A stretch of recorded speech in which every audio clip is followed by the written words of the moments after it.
Olá, gente, tudo bem? Vamos começar agora a nossa revisão de prova, tá? O nosso material de prova vai ser a unidade 4, unidade 5, unidade 6 e, por fim, unidade 7, tá? Então, vamos começar falando agora sobre a parte de comportamento do consumidor, que é a unidade 4. Bom, a gente já sabe, lendo esse material, que o consumidor ele é a parte mais importante da organização e que a organização ela é toda focada para o atendimento dessa necessidade do consumidor. A parte de comportamento do consumidor, o nosso material fala que são os pensamentos, os sentimentos e as ações do consumidor e as influências que eles acontecem sobre eles que determinam as mudanças que a organização vai adotar dali em diante. Então, toda a organização está sempre focada em buscar o quê? A satisfação desse consumidor. Bom, e aí a gente entra na etapa do processo de compra do consumidor. O processo de compra do consumidor é composto por 5 etapas. Reconhecimento das necessidades, que é a primeira etapa. Depois, a busca de informações. Depois, a avaliação de alternativas, a decisão de compra e o pós-compra. E a gente vai falar de cada uma delas agora. Primeira etapa, reconhecer a necessidade. O cliente precisa despertar uma necessidade nele de alguma coisa para que ele compre um determinado produto. Então, todo o consumidor ele já tem necessidades que são nossas. Fome, sede, frio. E a partir dessas necessidades, quando a gente reconhece que precisa de alguma compra, a gente vai se motivar a buscar a compra de um determinado produto. Bom, nosso material diferencia 2 tipos de necessidades. Necessidades utilitárias e necessidades hedônicas. As necessidades utilitárias são aquelas reais, né, que a gente realmente precisa daquilo para alguma coisa. E a hedônica é aquilo que a gente quer comprar para ter um pouco de prazer, porque a gente gosta de comprar uma determinada coisa. A segunda etapa é busca de informações, ou buscando informações. É quando você reconheceu a sua necessidade e você fala, quero comprar aquilo, vou procurar me informar a respeito disso. Então, você vai buscar informações nos diferentes pontos que você conhece para ter informações a respeito daquele produto que você quer comprar. Ou você vai buscar a sua própria experiência, ou você vai consultar terceiros, seja eles na internet ou pessoas que você confia. Então, no nosso material, a gente fala exatamente de quais são e como funciona essa etapa de busca de informações. Vale a pena você dar uma lidinha lá. Depois, a terceira etapa é avaliando alternativas.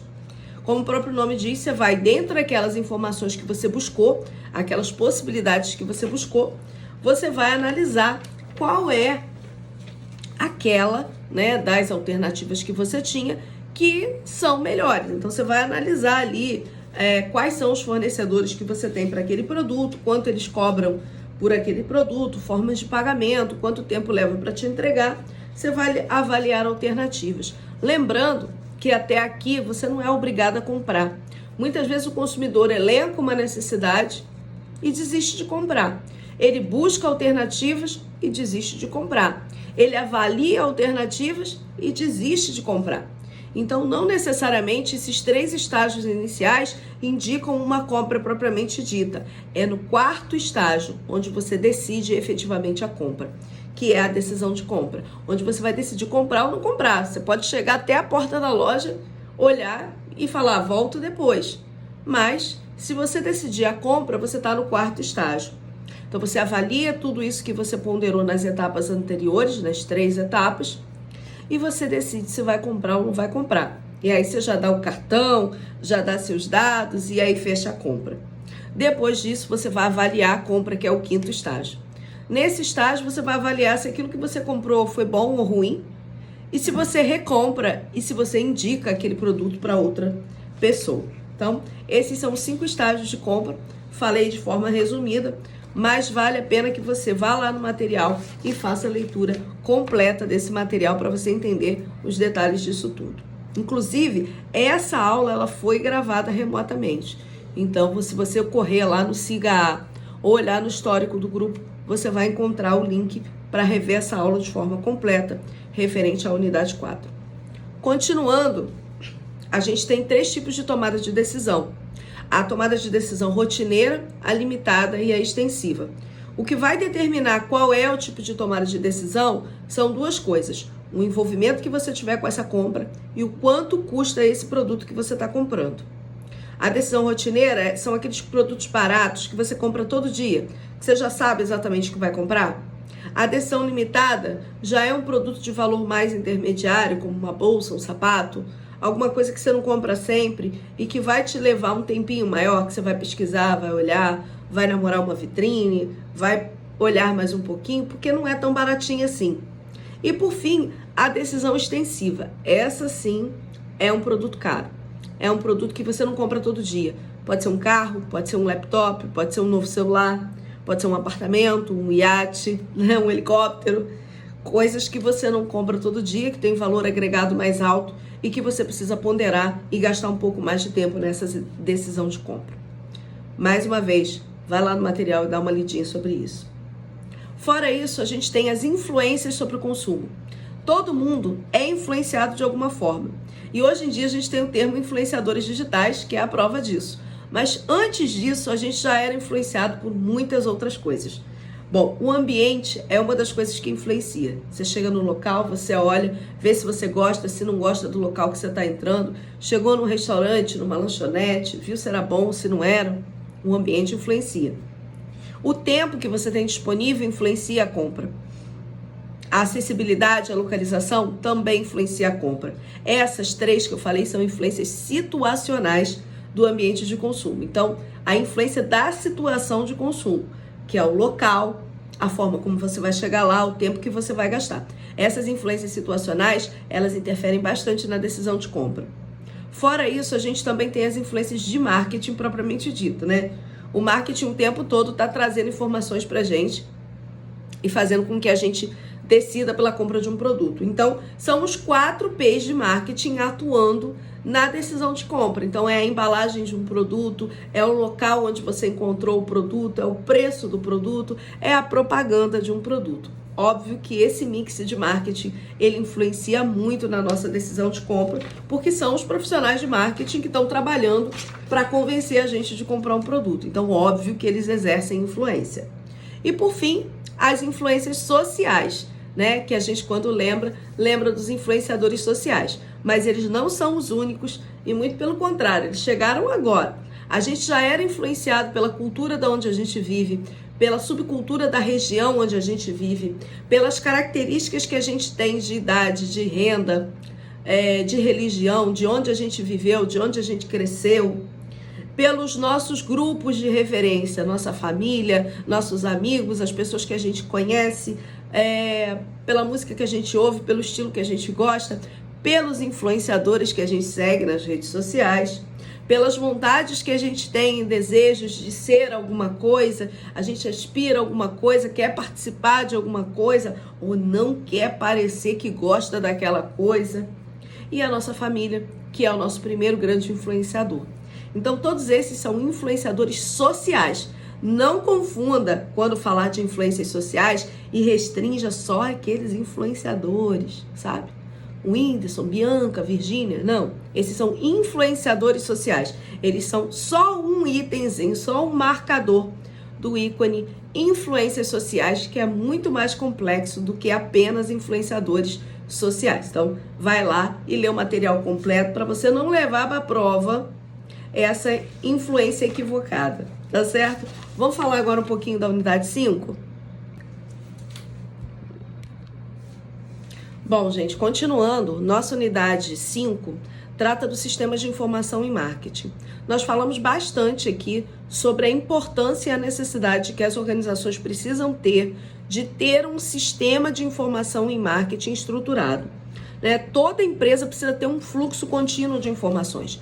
E não basta ter informação, ela precisa estar estruturada, categorizada, definida, sistematizada para que ela funcione. Não adianta você ter lá vários arquivos de informações em papéis, avaliações, pesquisas que você vai juntando, recortes de coisas que você está fazendo lá em arquivos físicos ou até mesmo em pastas no seu computador, se isso não está estruturado em um sistema de fato que te auxilie na tomada de decisão. Então, as empresas precisam ter essas informações estruturadas, organizadas, catalogadas em um sistema inteligente que atue na tomada de decisão, que seja um apoio à tomada de decisão. É essa a função de um sistema de informações em marketing. Então, esse sistema de informações de marketing, ele reúne os mais diversos tipos de informações dos gerentes, como pedidos, relatórios de venda, relatórios de preço, custos, níveis de estoque, pesquisas de satisfação, seus dados de contas a pagar e receber, tendências de mercado, pesquisas de setor, né? Tudo isso são informações que você precisa ter organizadas nesse sistema de informação de marketing. Bom, a gente tem algumas fontes, né, de informação. A gente tem as fontes formais, né, que são obtidas através de livros, de publicações, de dados que de fato você sabe que são de referência. E você tem também as fontes informais, que são frutos de conversas, de contatos telefônicos, de reuniões, de coisas que você ouviu por aí. Então, uma organização ela vai ter tanto fontes informais quanto formais para formar seu banco de dados e para servir de tomada de decisão, né? Então, a gente tem as informações, tanto as informações primárias, de fontes primárias, quanto as informações de fontes secundárias. Né? A fonte primária é aquilo que você pegou direto da origem. E a fonte secundária é alguma coisa que foi interpretada por uma outra fonte. Então, uma pesquisa que você faz é uma informação primária. Uma pesquisa de uma outra empresa, de um outro setor, é uma informação secundária. Se você viu no jornal, é uma informação secundária. Alguém fez aquela pesquisa com uma outra intenção, mas que você também pode utilizar para a sua decisão, tá? A pesquisa de mercado é uma grande fonte primária, né? E o nosso material ele se dedica a explicar exatamente o que é uma pesquisa de mercado, qual é o objetivo dessa pesquisa de mercado, né? E a função dessa pesquisa de mercado, que é avaliar as necessidades do seu mercado consumidor e fornecer informações para que você tome decisões, lance novos produtos, desenvolva melhorias nos seus processos. Então, a pesquisa de mercado ela é fundamental. Ela é muito importante para uma organização e ela pode ser tanto qualitativa quanto quantitativa. Qualitativa é quando você quer informações, dados, saber o que pensa o teu consumidor. E quantitativa é quando você precisa de números, de percentuais, né? Então, as duas pesquisas são válidas, tanto a qualitativa quanto a quantitativa. Só você precisa entender qual é o momento certo de usar uma pesquisa quanti ou de usar uma pesquisa quali, que é como a gente costuma chamar. No nosso material, a gente faz um pouquinho essa revisão e explica como fazer. A gente, inclusive, tem uma tabelinha que eu acho muito legal que você guarde. Se no futuro você quiser fazer uma pesquisa quantitativa, você vai ter uma tabela que te ajuda a determinar, por exemplo, uma amostra, já que a gente não consegue fazer uma pesquisa quantitativa com toda a população.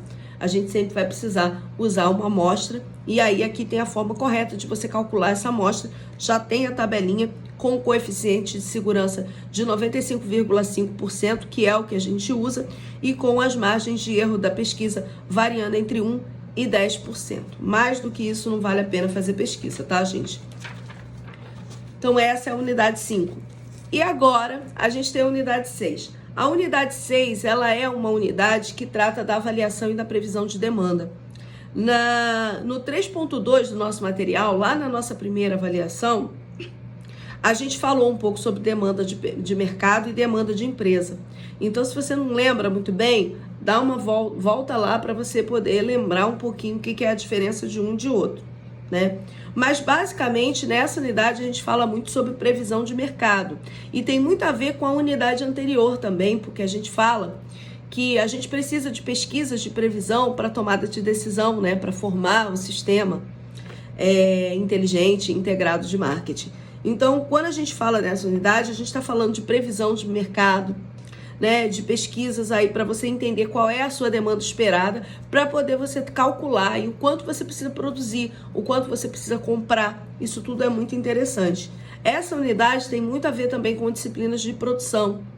Então, se você falar, eu já estudei isso em produção, de fato você já estudou isso em produção, porque essa é uma interseção entre o marketing e o setor de produção.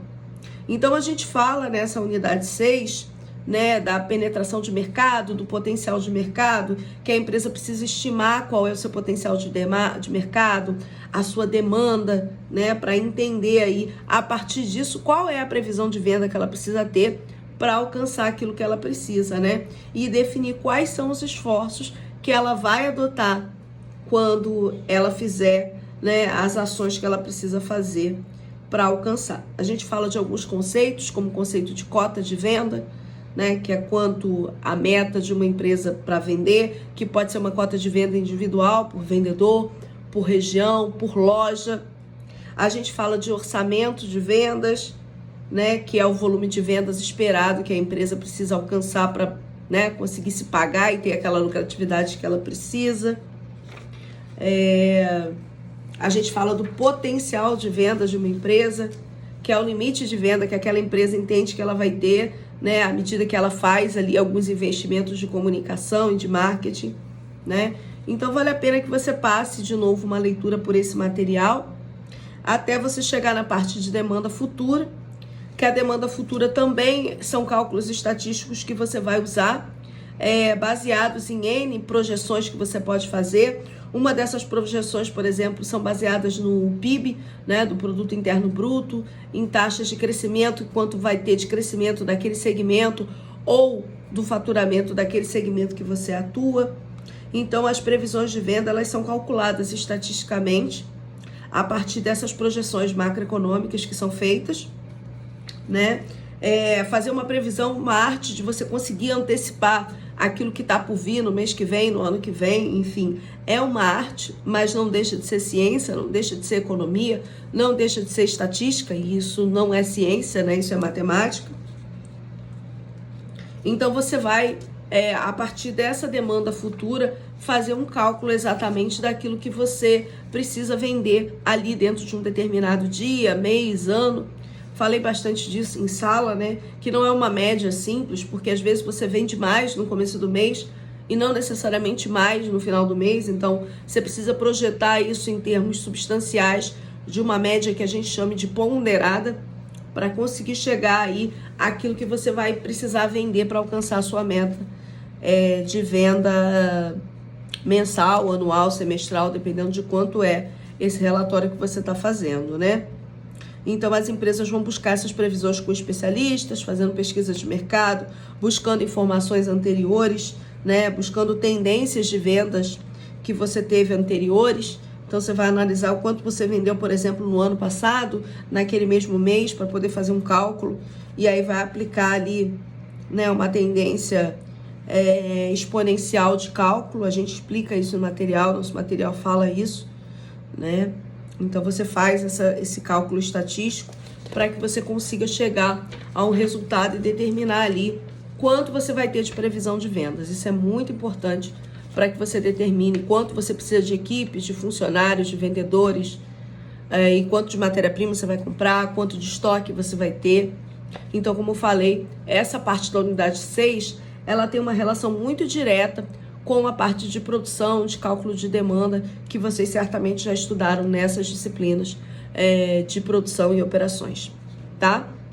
Por fim, a gente tem a unidade 7 de produtos e serviços, onde a gente diferencia o que é um produto de o que é um serviço, né? Um produto é um bem tangível, é uma coisa que existe fisicamente, isso é um produto, e um serviço é um bem intangível que não existe fisicamente, como, por exemplo, um corte de cabelo, mas que a gente consegue claramente identificar quando ele foi realizado. A gente fala que a gestão de produtos e serviços é bem semelhante, os livros, de modo geral, são muito semelhantes, né?